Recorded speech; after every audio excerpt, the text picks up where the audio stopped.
Hello everyone, welcome to Science Verse.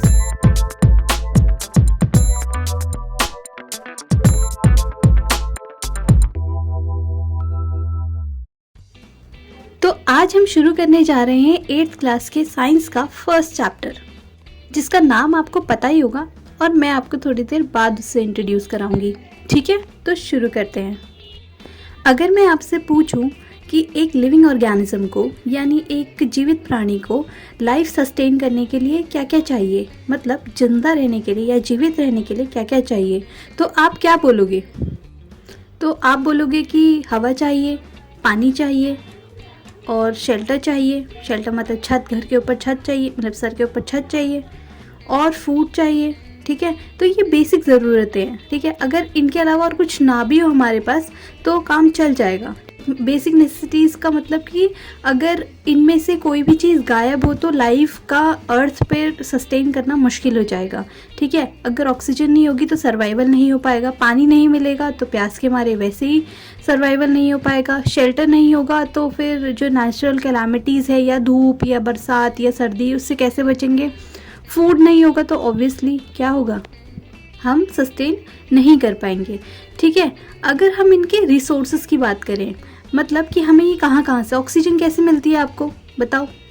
Oxygen हमारे आसपास जो एयर है उसमें प्रेजेंट है, तो वहाँ से हम ऑक्सीजन इनहेल कर लेते हैं। अगर हम पानी की बात करें तो उसके लिए भी फ़िलहाल तो हमारे पास बहुत सारे फ्रेश वाटर रिसोर्सेज हैं, जैसे रिवर है, लेक है, पॉन्ड्स हैं, तो यहाँ से हमें जो है पानी पीने के लिए मिल जाता है। शेल्टर की बात करें तो आपको पता है कि हमारे कंट्री में हमने कच्चा हाउस से लेके स्काई स्क्रैपर्स तक सब देखा है, तो शेल्टर का भी जुगाड़ हम कर लेते हैं। अब बात करते हैं फूड की। तो फूड के रिसोर्सेज क्या हैं?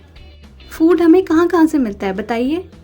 आपके घर में जो हम फूड यानी वेजिटेबल्स या फ्रूट्स वगैरह खाते हैं वो कहाँ से आते हैं? बताओ फूड कहाँ से आता है आपके घरों में? अब ये मत बोलना कि मम्मी मार्केट जाती है वहाँ से आता है। मतलब मम्मी मार्केट जाती हैं और वो वहाँ से लाती तो हैं, बट मार्केट में भी तो कहीं ना कहीं से आते होंगे ना वो फ्रूट्स एंड वेजिटेबल्स जो आपके घर में आते हैं। तो रिसोर्स कौन हुआ, मतलब कहाँ से, जो सबसे पहले ये फ्रूट्स और वेजिटेबल्स कहाँ से आए आप बताओ। फ्रूट्स और वेजिटेबल्स कहाँ उगते हैं? प्लांट्स पे उगते हैं, राइट।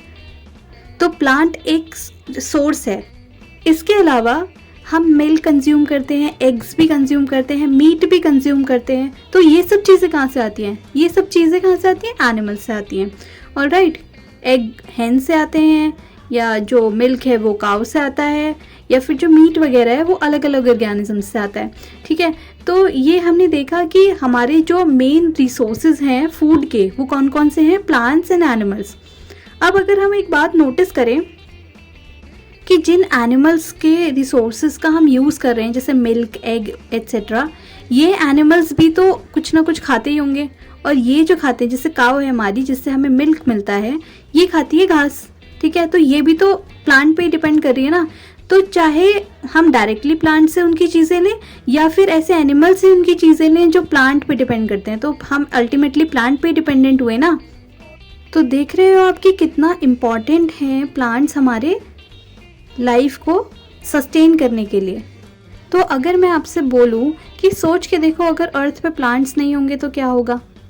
प्लांट्स नहीं होंगे तो कोई भी लिविंग ऑर्गेनिज्म पॉसिबल नहीं है अर्थ पे। सिर्फ प्लांट की वजह से हम यहाँ पर सरवाइव कर पाते हैं।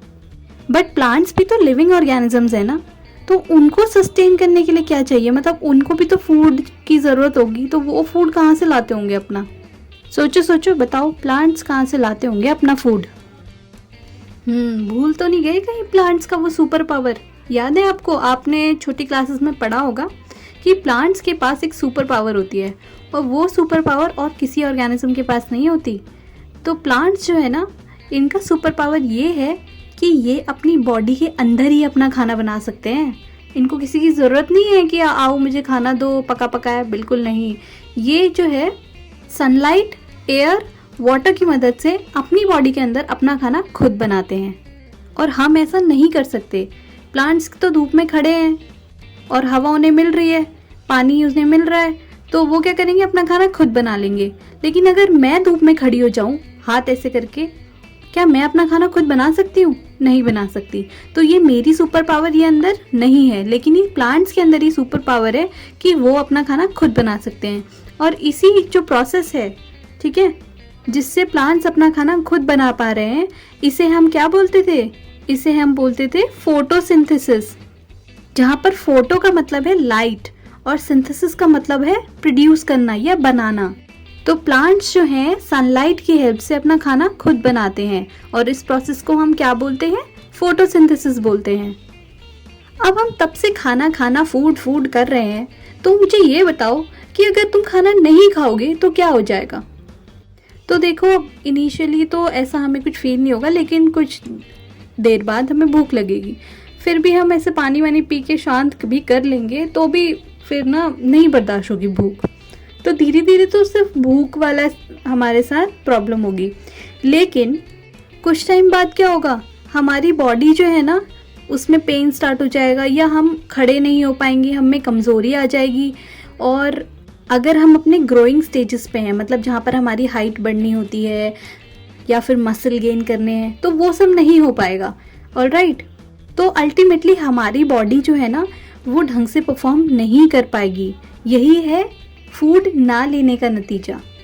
तो बेसिकली फूड से क्या मिल रहा है हमें? फूड से मिलती है हमें एनर्जी, जिससे हम अपनी बॉडी में होने वाले सारे फंक्शंस अच्छे से परफॉर्म कर सकें। जैसे कि हम डाइजेशन हमारी बॉडी परफॉर्म करती है, ठीक है, रेस्पिरेशन परफॉर्म करती है, सर्कुलेशन परफॉर्म करती है, एक्सक्रीटरी जो सिस्टम है हमारा, एक्सक्रीशन परफॉर्म करती है। तो जब ये सारे सिस्टम ढंग से काम करेंगे तभी तो हम हेल्दी रह पाएंगे, ठीक है। तो इन सबको काम करने के लिए चाहिए एनर्जी, और वो एनर्जी हमें फूड से मिलती है। और साथ ही साथ फूड हमें ग्रो करने के लिए भी इसेंशियल प्रोटीन्स और विटामिन्स प्रोवाइड करता है, ठीक है। तो कितने सारे फायदे हमें फूड से, इसीलिए तो हम ये चैप्टर पढ़ रहे हैं। So that's why food is important for us. तो हमारे जो अर्ली ह्यूमन बींग्स थे ना, मतलब आज से 10 से 12,000 साल पहले के जो लोग थे ना, वो नोमैडिक थे। नोमैडिक का मतलब है कि एक जगह से दूसरी जगह वो घूमते रहते थे। जैसे आज हम एक ही जगह पे रहते हैं घर में, वो उनके ऐसे घर नहीं होते थे। वो जो थे ना, ग्रुप्स में इधर से उधर घूमते रहते थे। और क्यों घूमते थे? वो अपने खाने की तलाश में। वो अपना खाना उगाते नहीं थे, मतलब वो ऐसे जंगलों में घूमते रहते थे, और जहाँ भी उनको खाना दिखता था, मतलब फ्रूट्स, वेजिटेबल्स एक्सेट्रा, तो वहाँ पर वो रुक जाते थे, ठीक है, जब तक कि वो सारा फूड ख़त्म नहीं हो जाता था, ठीक है। और जैसे ही वो फूड वहाँ पर ख़त्म हो जाता था, फिर वो दूसरी जगह निकल जाते थे अपना खाना तलाशने, ठीक है। तो वो उनको बोलते थे नोमैडिक्स, मतलब वो घूमते रहते थे, ठीक है। फिर उन्होंने धीरे धीरे शिकार करना भी सीखा, तो उन्हें पता चला कि अच्छा, एनिमल से भी हमें फूड मिल सकता है। और कुछ समय बाद उन्होंने नेचर को ना ऑब्जर्व किया कि अच्छा, इन प्लांट्स से हमें खाने को मिलता है। देखा कि वो प्लांट्स कैसे उगते हैं, और फिर धीरे धीरे उन्हें ना ये पूरी प्रोसेस समझ में आई कि अच्छा, ऐसे प्लांट्स उगाए जाते हैं और फिर इनसे फूड मिलता है। तो उन्होंने उसके बाद फूड, मतलब प्लांट जो है ना, उनको उगाना शुरू किया अपने फूड के लिए। और ऐसे हुई हमारी एग्रीकल्चर की शुरुआत। एग्रीकल्चर क्या है? एग्रीकल्चर का मतलब है कृषि, जिसके अंदर आपके खेती और पशुपालन आता है। खेती मतलब क्रॉप प्रोडक्शन, ठीक है, मतलब कि जब हम अपना जो फूड है ना वो उगाते हैं, दैट इज खेती करना, पता ही है हमको। और पशुपालन मतलब एनिमल हस्बेंड्री, मतलब जिन जिन एनिमल्स को से हमें फूड रिसोर्स मिलता है, उन एनिमल्स का पालन पोषण करना। Alright, so animal husbandry and crop production, ये किसके पार्ट्स हैं? हमारे एग्रीकल्चर के। तो ऐसे शुरुआत हुई हमारे एग्रीकल्चर की, और आज हमारी कंट्री एग्रीकल्चर में सेकंड पोजीशन पे आती है वर्ल्ड में। पर मुझे ये बताओ कि आप अपना खाना खुद उगाते हो क्या? मतलब कि जो हम फ्रूट्स एंड वेजिटेबल्स या ग्रेन्स जो भी हम खाते हैं, ठीक है, वो क्या हम खुद उगाते हैं अपने खेतों में? अगर नहीं तो उन्हें कौन उगाता है? भाई, फूड तो हम सभी खाते हैं, लेकिन हम सब अपने घरों में फूड तो उगाते नहीं हैं जो हम खाते हैं, हम तो मार्केट से लेके आते हैं। तो वो मार्केट में सारा खाना कहाँ से आता है? और उन्हें उगाता कौन है हमारे लिए? उन्हें उगाते हैं हमारे फार्मर्स। तो फार्मर्स हमारे वो सुपर हीरोज़ हैं जो हमारी पूरी कंट्री की आबादी के लिए, यानी पॉपुलेशन के लिए खाना उगाते हैं। तो अब हमारी इतनी बड़ी पॉपुलेशन है, यानी इतने सारे लोग हैं, तो उन सब के लिए खाना भी तो बहुत ज़्यादा चाहिए, और खाना बहुत ज़्यादा चाहिए तो उसको उगाने के लिए स्पेस और उतने ही प्लांट्स भी चाहिए, राइट। तो जब एक बहुत बड़े पीस ऑफ लैंड पे एक सेम तरह की क्रॉप उगाई, मतलब एक सेम तरह का प्लांट उगाया जाता है, यानी बहुत बड़े स्केल पे, बहुत बड़े अमाउंट में उनको उगाया जाता है, तो इसे हम क्या बोलते हैं? क्रॉप बोलते हैं, यानी फसल। फसल तो आपने सुना होगा।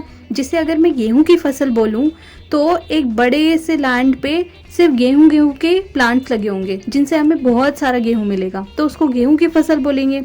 अगर मैं मेज़ की क्रॉप बोलूं, ठीक है, मेज़ मतलब मक्का, तो पूरे जितना भी पीस ऑफ लैंड है उस पे पूरा मक्का ही मक्का होगा उसी के पौधे। तो जब हम सेम काइंड ऑफ प्लांट, यानी एक ही तरह का प्लांट बहुत बड़े लैंड पे उगाते हैं, ठीक है, बहुत बड़े स्केल पे उसको उगाते हैं, तो उसको हम बोलते हैं क्रॉप, ठीक है, हिंदी में फसल। अब आपने भी कुछ फसलों के नाम तो सुने ही होंगे, ठीक है, तो फटाफट मुझे बताओ कि कौन कौन सी फसलों के नाम आपने सुने हैं। जैसे हमारा मेज़ हो गया, हमारी पी हो गई, ग्रेन्स हैं, वीट है, ग्राउंड नट्स हैं, बाजरा है, ग्राम है, ओट्स हैं, बीन्स हैं, कैप्सिकम है, ब्रिंजल है, मतलब कितने सारे आपके पास जो है ना आपको variety of fruits and vegetables and nuts, बहुत सारी चीज़ें मिल जाएंगी जिनकी क्रॉप्स उगाई जाती हैं। बट आपने एक चीज़ नोटिस की है कि हमें ये ना साल भर नहीं मिलते, हमें पर्टिकुलर सीजन वाइज हर एक सब्जी या हर एक फ्रूट मिलता है। तो इसका मतलब कि सभी जो क्रॉप्स हैं ना वो अपने अपने सूटेबल सीजन्स के हिसाब से ग्रो करती हैं। मतलब सबको अपने लाइक क्लाइमेट, टेम्परेचर सब कुछ चाहिए होगा जिससे वो उग पाएँ, ठीक है। और आपको पता है कि इंडिया यानी हमारी कंट्री एक ऐसी कंट्री है जहाँ पर सारे सीजन्स हमें देखने को मिलते हैं, ठीक है। यहाँ पर क्लाइमेट जो है ना वो बहुत ज़्यादा वेरी करता है, सारे सीजन्स जो है ना वो हमारी कंट्री पे से होके जाते हैं। तो अब इतने सारे सीजन्स हैं, तो जितने सीजन्स होंगे उतनी तरह की वैरायटी की क्रॉप्स भी हम उगा सकते होंगे अपने फील्ड्स में, ठीक है। तो ये तो फ़ायदे की बात हुई ना, क्योंकि जितनी ज़्यादा वैरायटी ऑफ सीजन उतनी ज़्यादा वैरायटी ऑफ क्रॉप्स, इसीलिए तो हमारी कंट्री सेकंड नंबर पे है ना वर्ल्ड में। तो on the basis of seasons, मतलब कौन सी क्रॉप कौन सी सीजन में उगती है, हम क्रॉप्स को दो कैटेगरी में डिवाइड करते हैं। तो उसमें से पहली है हमारी खरीफ क्रॉप। ये क्रॉप्स हमारी बारिश के मौसम में बोई जाती हैं, ठीक है। तो हमारे यहाँ बारिश का सीज़न कब होता है? तो ऑलमोस्ट जून एंड से सितंबर तक में हमारे यहाँ बारिश होती है। तो ये फसलें तभी लगाई जाती हैं क्योंकि शायद इनको उगने के लिए ज़्यादा पानी की ज़रूरत होती होगी, तो इसीलिए ये सबसे ज़्यादा कंफर्टेबल महसूस करती होंगी उगने में रेनी सीजन में, ठीक है। इन फसलों के एग्जाम्पल्स पैडी यानी कि धान, और मेज़ यानी कि मक्का, सोयाबीन, और ग्राउंड नट, और cotton, sugar cane, watermelon, orange, और ब्रिंजल, टमाटो। तो ये सभी एग्जाम्पल्स हैं हमारे खरीफ क्रॉप के। और भी एग्जाम्पल्स हैं जो आप मुझे ढूंढ के या सर्च करके बता सकते हैं। And the second category is rabi crops. तो रबी क्रॉप्स ये हैं हमारे जो विंटर्स में उगाई जाती हैं। तो विंटर सीजन कब से स्टार्ट हो जाता है? ऑलमोस्ट अक्टूबर से, और कब तक रहता है? मार्च तक, ठीक है। तो ये उनके बीच उगाई जाती हैं। इसके एग्जाम्पल्स हैं हमारे व्हीट यानी गेहूँ, पी यानी मटर, मस्टर्ड यानी सरसों, लिनसीड यानी अलसी का बीज। इसके अलावा आता है हमारा क्यूमिन यानी जीरा, coriander, wheat, fenugreek, onion, mustard, tomato, potato.